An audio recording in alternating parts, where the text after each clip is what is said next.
एक समय की बात है, विजयनगर राज्य में तेनालीराम नाम का एक बुद्धिमान और बुद्धिमान दरबारी रहता था। उनकी चतुराई और बुद्धिमत्ता की ख्याति दूर दूर तक थी। एक दिन रमेश नाम का एक धनी व्यापारी राजा से मिलने के लिए शाही दरबार में आया। रमेश अपने धन और धूर्त तरीकों के लिए पूरे राज्य में जाना जाता था। उसने विभिन्न व्यापार सौदों के माध्यम से बहुत धन अर्जित किया था, लेकिन वह कभी संतुष्ट नहीं था। वह हमेशा और अधिक चाहता था। इस विशेष दिन पर वह राजा के पास एक प्रस्ताव लेकर आया। महाराज, रमेश ने कहना शुरू किया, मैंने तेनालीराम की बुद्धिमत्ता और चतुराई के बारे में सुना है। मैं उसे एक प्रतियोगिता के लिए चुनौती देता हूँ। मैं उससे एक पहेली पूछूंगा और यदि वह इसे हल नहीं कर सका तो मैं उसे सोने का एक थैला दूंगा। लेकिन अगर वह इसे हल कर लेता है तो उसे मुझे सोने का एक थैला देना होगा।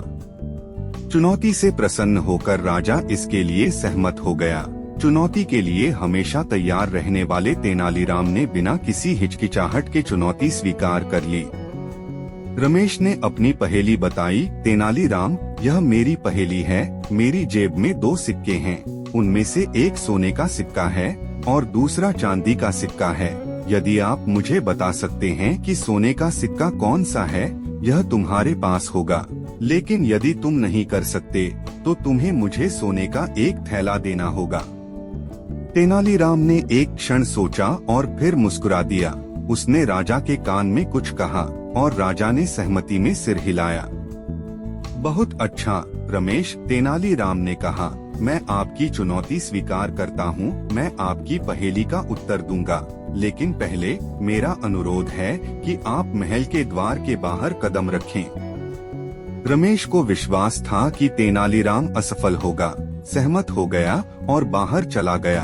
तेनालीराम ने उनका पीछा किया और उनके पीछे महल के द्वार बंद कर दिए। अब रमेश, तेनालीराम ने धूर्त मुस्कान के साथ कहा, मैं तुम्हारी पहेली का उत्तर दूंगा। सोने का सिक्का तुम्हारी जेब में है। रमेश अचंभित रह गया। उसने अपनी जेब की जांच की और वास्तव में सोने का सिक्का पाया। वह आश्चर्यचकित रह गया और उसने सोने का सिक्का तेनालीराम को दे दिया। लेकिन तुम्हें कैसे पता चला? रमेश ने अविश्वास से पूछा। तेनालीराम ने हंसते हुए उत्तर दिया, यह आसान है मेरे दोस्त। जब तुमने पहेली पूछी तो तुमने कहा मेरी जेब में 2 सिक्के हैं। यदि आपने कहा था मेरे पास था तो इसका मतलब यह होगा कि वे आपके पास पहले थे, लेकिन वर्तमान में आपके पास नहीं हैं। इसलिए एकमात्र तार्किक निष्कर्ष यह था कि सोने का सिक्का आपकी जेब में होना चाहिए। रमेश को एहसास हुआ कि वह तेनालीराम की चतुराई और शब्दों के खेल से मात खा गया है। वह नम्रता के साथ और विनम्रता का एक मूल्यवान सबक लेकर महल से बाहर चला गया।